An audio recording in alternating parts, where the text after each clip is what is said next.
까지 말씀입니다.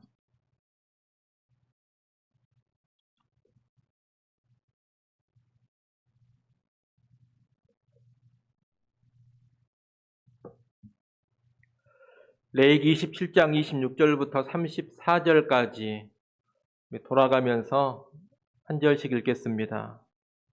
오직 가축 중에 처음 난 것은 여호와께 드릴 것이라.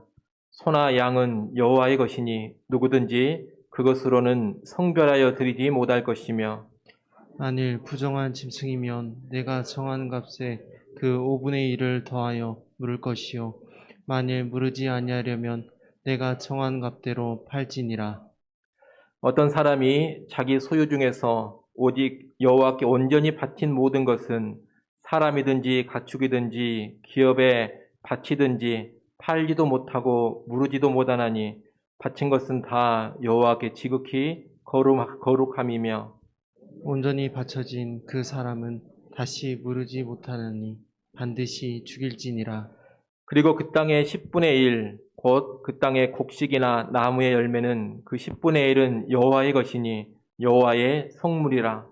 또 만일 어떤 사람이 그의 11조를 물으려면 그것에 5분의 1을 더할 것이요 모든 소나 양의 11조는 목자의 지팡이 아래로 통과하는 것에 10번째 건마다 여호와의 성물이 되리라. 그 우열을 가리거나 바꾸거나 하지 말라. 바꾸면 둘 다 거룩하나니 무르지 못하리라. 같이 봅니다. 이것은 여호와께서 시내 산에서 이스라엘 자손을 위하여 모세에게 명령하신 계명이니라. 아멘. 레위기 27장은 여호와 하나님께 예물로 바치는 것들에 관한 내용입니다. 여러 종류의 예물이 나오는데 먼저 소원의 예물이 나옵니다. 소원이라는 것은 하나님께 약속해서 자원해서 드리는 예물인데 사람이나 가축 그리고 토지, 집 여기까지 다 소원 예물에 해당이 될 수 있습니다. 그런 소원 예물들을 어떻게 드려야 하는지 이런 내용이 27장 1절부터 25절에 걸쳐서 쭉 나옵니다. 우리가 이런 내용들은 이미 다 살펴봤습니다. 오늘 본문에도 계속해서 하나님께 드리는 예물에 관해서 말을 하고 있는데 세 가지를 말하고 있습니다. 초태생, 여호와께 온전히 바쳐진 것, 그리고 11조입니다. 이 가운데 초태생과 11조에 관해서 우리가 먼저 살펴보고 이어서 여호와께 온전히 바쳐진 예물에 대해서 살펴보도록 하겠습니다. 먼저 초태생과 11조입니다.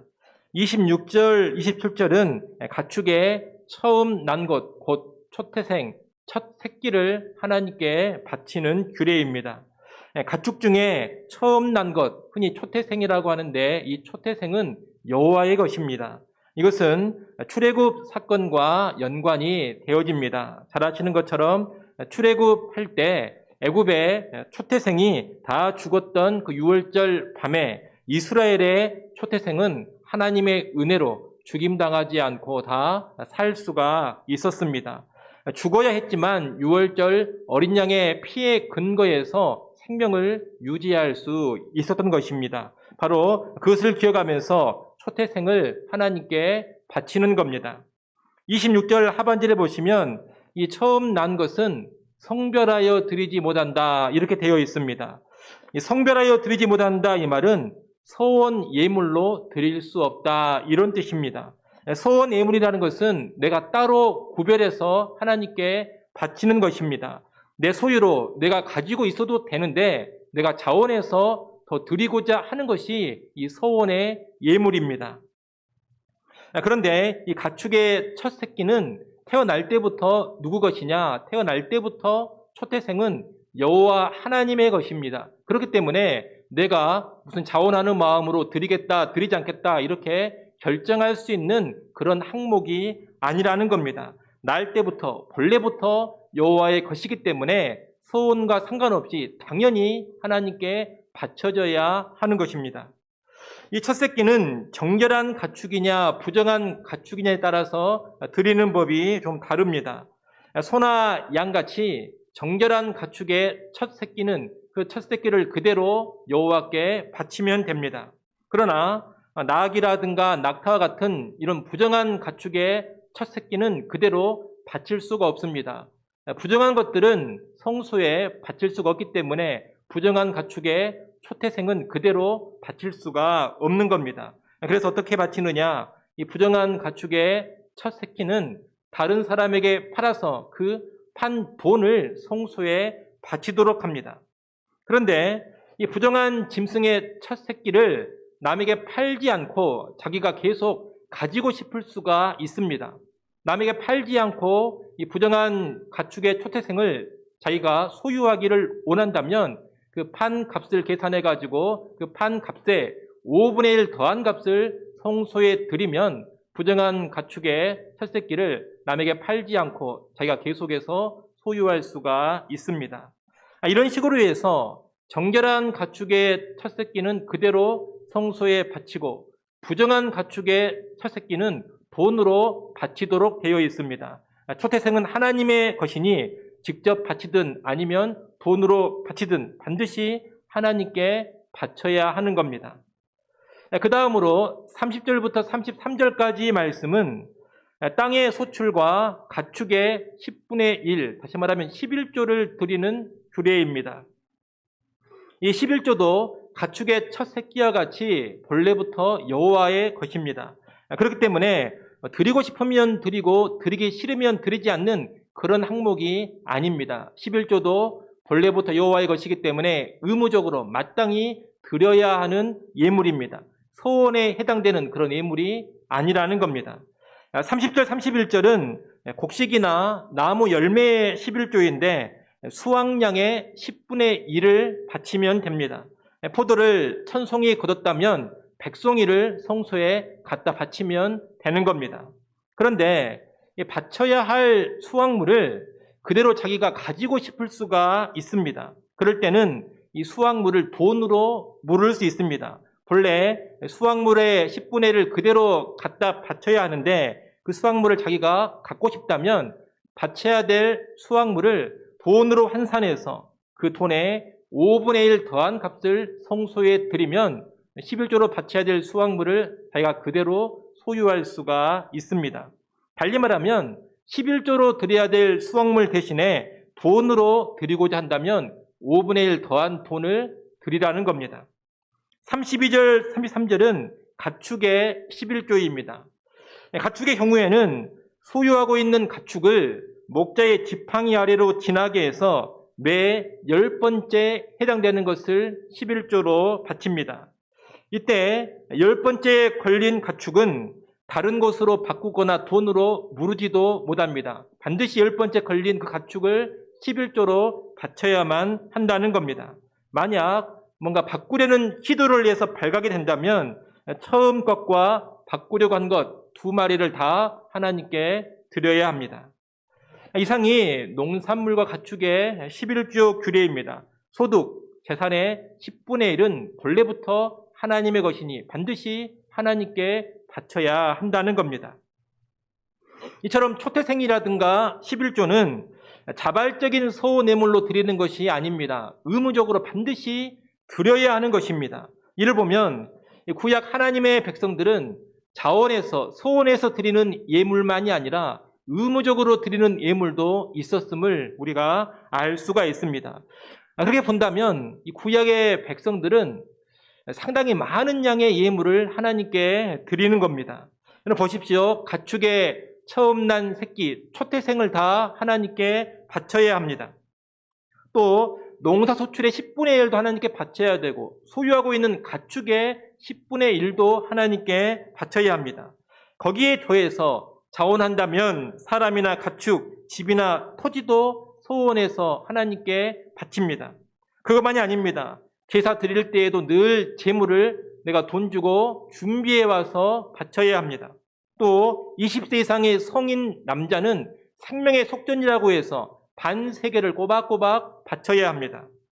이렇게 보면 이 구약의 백성들은 상당히 드리는 양이 많다는 겁니다.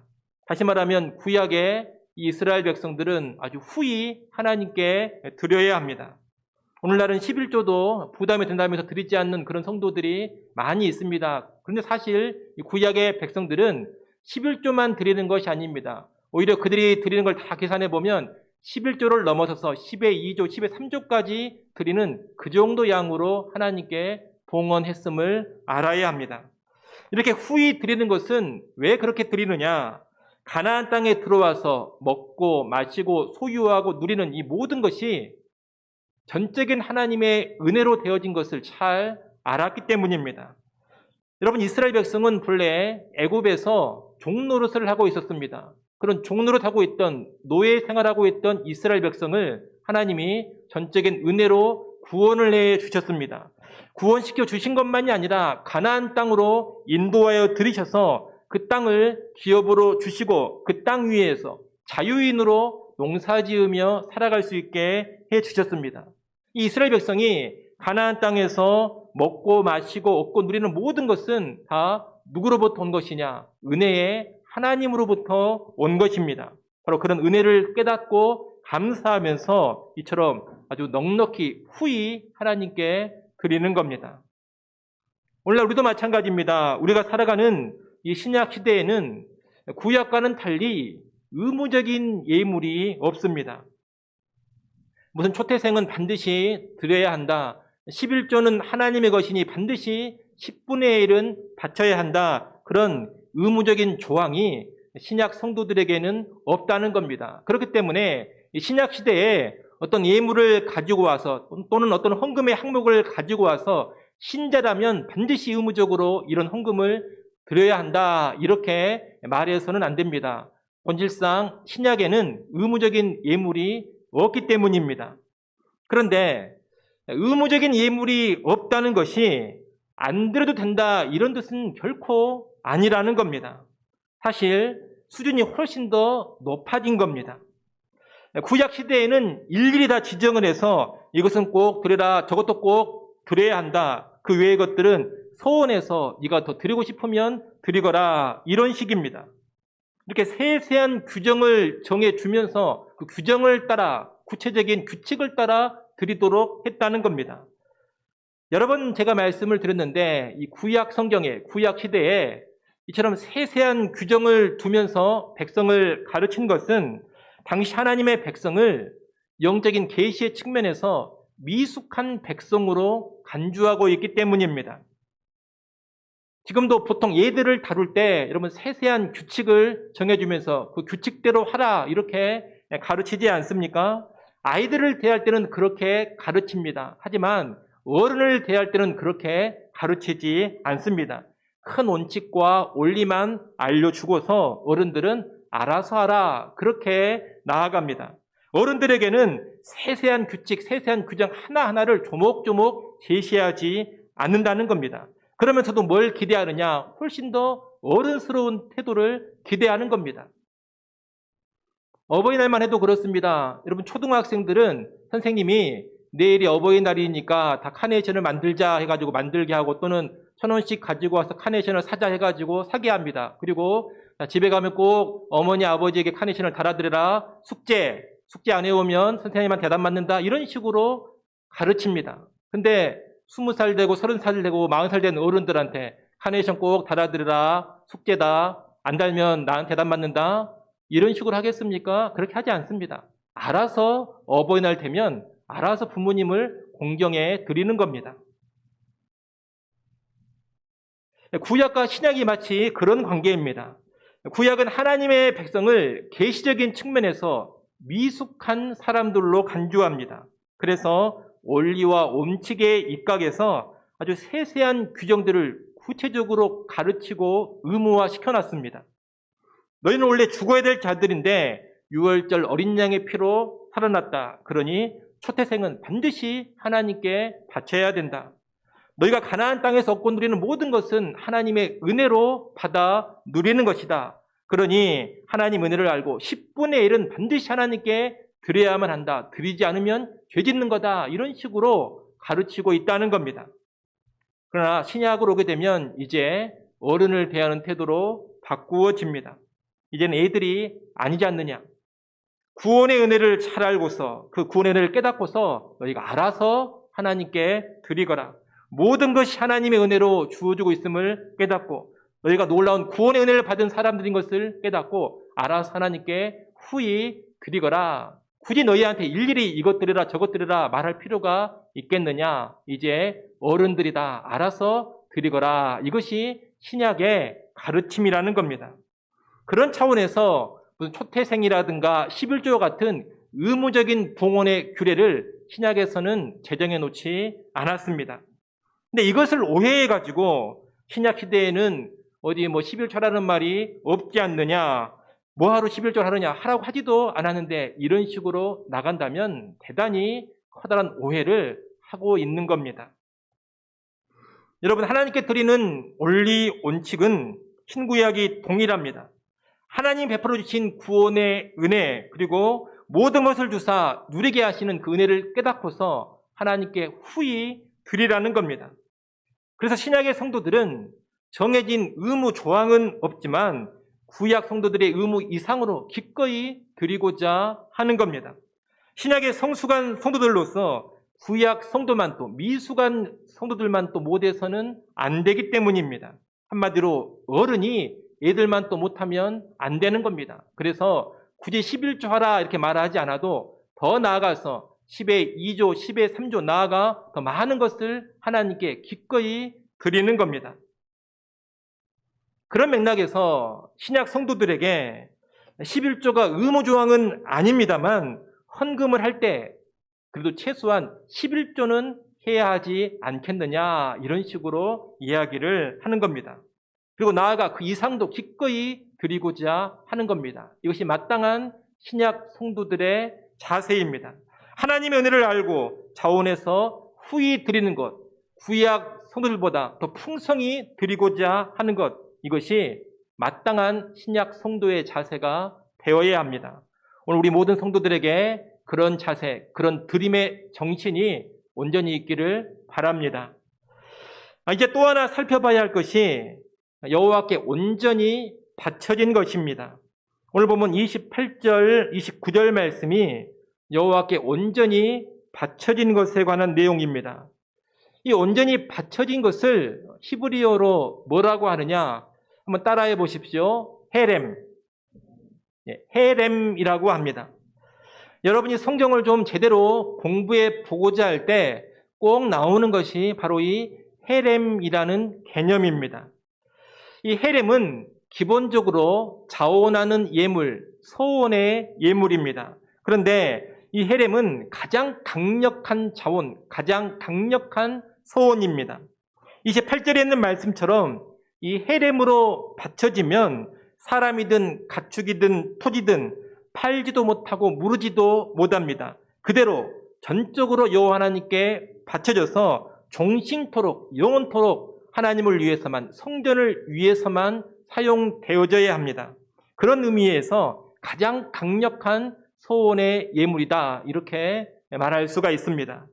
28절 하반절을 보십시오. 28절 하반절에 보면 이 헤렘으로 바쳐진 것은 다 여호와께 어떻다고 했습니까? 지극히 거룩함이며 이렇게 말하고 있습니다. 일반적인 소원 예물은 여호와께 거룩하다 그렇게 말합니다. 소원 예물은 거룩하게 구별되었다, 거룩한 물건이다, 성물이다 이런 식으로 말한다는 겁니다. 일반적인 소원 예물은 그렇습니다. 그런데 헤렘으로 바쳐진 것은 그냥 거룩한 것이 아니라 여호와께 지극히 거룩합니다. 지극히 거룩하다는 것은 거룩 중에 거룩 이런 뜻입니다. 헤렘은 가장 거룩한 소원이요. 그래서 가장 강력한 소원이 되는 겁니다. 그런데 이 헤렘이 지극히 거룩한 것과만 연관이 되지 않습니다. 이 헤렘은 가증한 것, 이 가증한 것이라는 것은 심히 악한 것이라는 뜻인데 심히 더럽고 심히 악한 것과도 이 헤렘이 연관되어져 있습니다. 이때 사용되는 헤렘은 반드시 죽여야 되고 반드시 진멸해야 하는 것을 의미합니다. 29절이 바로 그런 헤렘입니다. 29절 말씀을 여러분이 한번 읽어보십시오. 29절이 읽습니다. 온전히 바쳐진 그 사람은 다시 무르지 못하나니 반드시 죽일지니라. 아멘. 그래서 온전히 바쳐진 이것이 헤렘입니다. 헤렘으로 바쳐진다면 절대로 무르지 못하고 반드시 죽여야 한다는 겁니다. 이때 온전히 바쳐지는 것은 죄와 연관된 것입니다. 죄와 연관된 것으로 헤렘으로 바쳐진 그 사람은 반드시 죽여야 한다는 겁니다. 구약에 보면 여호와 하나님께서 전쟁 같은 것을 할 때 헤렘을 명령하실 때가 있습니다. 이 헤렘을 명령하시면 그 전쟁의 모든 것은 철저히 하나님께만 바쳐져서 모든 것을 다 진멸을 해야 합니다. 보통 전쟁을 하면 전리품을 획득하기도 하고 그러지 않습니까? 그런데 헤렘이 선포된 전쟁은 그렇게 하지 않습니다. 그 전쟁에 그 어떤 포로, 그 어떤 가축, 그 어떤 금과 은이라도 전쟁에 참전한 병사들이 취할 수가 없습니다. 취한다면 큰 죄악을 짓는 것이 됩니다. 전부를 다 하나님께 바쳐야만 하고 하나님께 전부를 바치는 가운데 진멸을 해야 합니다. 그것이 헤렘 전쟁입니다. 이것은 심각한 죄와 연관되어 있을 때 나타나는 모습입니다. 가나안 정복 전쟁을 앞두고 하나님께서는 심히 부패하고 타락한 가나안의 7 족속을 진멸하라 그렇게 명령을 하셨습니다. 그때 그 진멸이 헤렘입니다. 또 가나안 정복 전쟁을 처음 시작했을 때 첫 번째 전투가 어떤 전투였습니까? 여리고성 전투였습니다. 이 여리고성도 헤렘으로 바치도록 하나님의 명령이 떨어집니다. 그래서 여리고성을 정복한 후에는 그 여리고성의 모든 것을 하나님께 바치는 차원에서 진멸을 하는 겁니다. 사람이든 짐승이든 물건이든 그 누구도 그것을 취하지 않고 하나님께 다 바쳐서 다 죽이고 다 태워 없애는 겁니다. 또 이스라엘 가운데 우상을 숭배하는 성읍이 있다면 그 성읍을 헤렘으로 진멸하라. 그렇게 하나님은 또 모세오경에서 명령을 하고 있습니다. 우상 숭배하는 성읍이 이스라엘 백성 가운데 있으면 하나님께 온전히 바쳐서 진멸을 시켜야 한다는 겁니다. 이러한 헤렘은 하나님 앞에서 아주 사악하고 흉악한 범죄와 연관해서 나타납니다. 공의로우신 하나님께 심판의 제물로 바쳐져서 죽이고 멸하는 그런 것이 이 심판적인 헤렘인 겁니다. 그렇기 때문에 헤렘은 긍정적인 헤렘과 부정적인 헤렘 이 두 가지로 나누어진다고 볼 수가 있겠습니다. 긍정적으로 보자면 무언가를 철저히 하나님께 바치고 그 어떤 것으로도 무르지 못하고 오로지 하나님을 위해서만 종신토록 영원토록 사용되어지는 것이 헤렘입니다. 부정적으로 보자면 하나님 앞에서 가증한 악을 행하여서 결코 사함받지 못하고 반드시 진멸당하는 심판의 제물로 바쳐지는 것이 헤렘입니다. 오늘 본문으로 본다면 28절은 긍정적으로 바쳐지는 헤렘에 관한 말씀이고 29절은 부정적으로 바쳐지는 헤렘에 관한 말씀입니다. 우리가 하나님께 바쳐지는 이 두 가지 헤렘을 잘 이해하고 있어야겠습니다. 그럼 이 헤렘이 신약과는 어떤 연관이 있느냐? 이 헤렘의 신약적인 모습이 먼저 예수 그리스도를 통하여 나타납니다. 예수 그리스도는 죄를 위한 제물이 되어 하나님께 바쳐지신 분입니다. 우리를 대신해 그분이 저주받은 죄인이 되셨고 진멸당할 죄인이 되어 주셨습니다. 고린도서 5장의 말씀에 따른다면 그분이 우리를 위한 죄가 되셨습니다. 우리를 위해 죄가 되어서 하나님께 바쳐져 심판의 제물로 온전히 죽으신 겁니다. 동시에 그분은 자기 자신을 온전히 스스로 하나님께 바치신 분입니다. 자원하셔서 자기의 전 삶과 생명을 오로지 하나님을 위해서 바치신 분, 그분이 바로 예수 그리스도십니다. 이렇게 예수 그리스도 안에서는 부정적인 의미의 헤렘과 긍정적인 의미의 헤렘이 모두 다 나타납니다. 그래서 구약 헤렘의 성취가 예수 그리스도 안에서 이루어졌다 이렇게 말할 수가 있는 겁니다. 나아가 이 헤렘은 예수 그리스도의 은혜로 구원받은 그리스도인들의 삶에도 적용이 되어집니다. 예수 믿는 우리도 헤렘의 삶을 살아야 한다는 겁니다. 먼저 긍정적으로 본다면 예수 믿는 우리는 우리의 모든 것을 오로지 하나님을 위해 영원토록 바치는 삶을 살아야 합니다. 부정적으로 본다면 믿는 우리에게 여전히 남아있는 죄악을 철저히 진멸하는 삶을 살아야 합니다. 모든 죄된 것을 철저히 끊어버리고 철저히 죽여가는 가운데 내 모든 것을 온전히 하나님을 위해 바치는 삶, 이것이 신약의 그리스도인들이 살아야 될 헤렘의 삶입니다. 구약 헤렘의 성취자가 되시는 예수 그리스도 안에서 우리 그리스도인들이 그런 헤렘의 삶을 살아야 한다, 이 말입니다. 그런 일을 잘 기억하시고 오늘 우리에게 이런 헤렘의 삶이 있기를 바랍니다. 죄를 멸하시고 자신을 온전히 하나님께 바치는 삶을 살아가시기를 바랍니다. 그것이 헤렘을 신약에 구현하는 성도의 삶입니다. 이렇게 해서 예물을 바치는 것과 연관된 레위기 27장의 말씀을 다 봤습니다. 아울러 레위기 말씀도 이제 우리 모두 다 마쳤습니다. 정리하는 차원에서 27장과 연관해서 마지막으로 한 말씀만 드리고자 합니다. 여러분, 이 레위기서의 주제가 있었습니다. 이 레위기의 주제가 뭡니까? 레위기의 주제는 거룩입니다. 레위기의 핵심이 거룩이라는 겁니다. 그런데 이 거룩을 주제로 삼는, 거룩을 말하고 있는 레위기의 최종 종착지 마지막 장이 바로 이 27장입니다. 27장은 뭘 말합니까? 하나님께 바침을 말합니다. 헌신을 말하고 있다는 겁니다. 그렇기 때문에 레위기가 거룩을 말하는데 이 거룩의 최종 종착지가 어디냐? 헌신이라는 것을 우리가 알아야 합니다. 지금 이스라엘은 애굽의 종살이에서 해방되어서 거룩한 하나님의 백성이 되었습니다. 그런데 이 거룩한 백성이 궁극적인 목표로 삼을 것이 뭐냐? 다시 종이 되는 것. 하나님의 종이 되는 것입니다. 이제 애굽왕 바로의 종이 아니라 만왕의 왕이신 하나님의 종이 되는 것. 이것이 거룩한 백성의 궁극적인 목표라는 겁니다.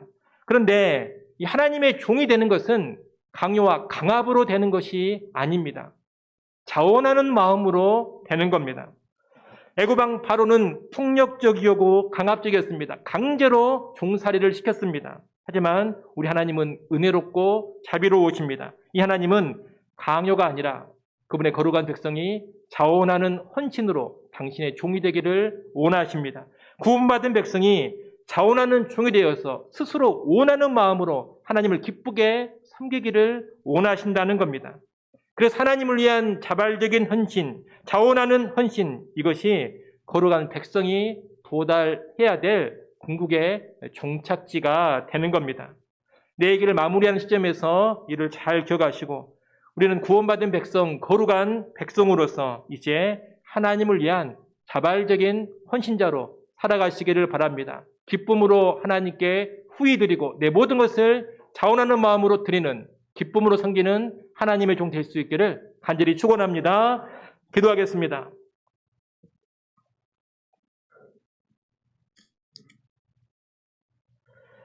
하나님 아버지, 레위기 27장을 끝으로 네 개의 말씀을 모두 살펴봤습니다.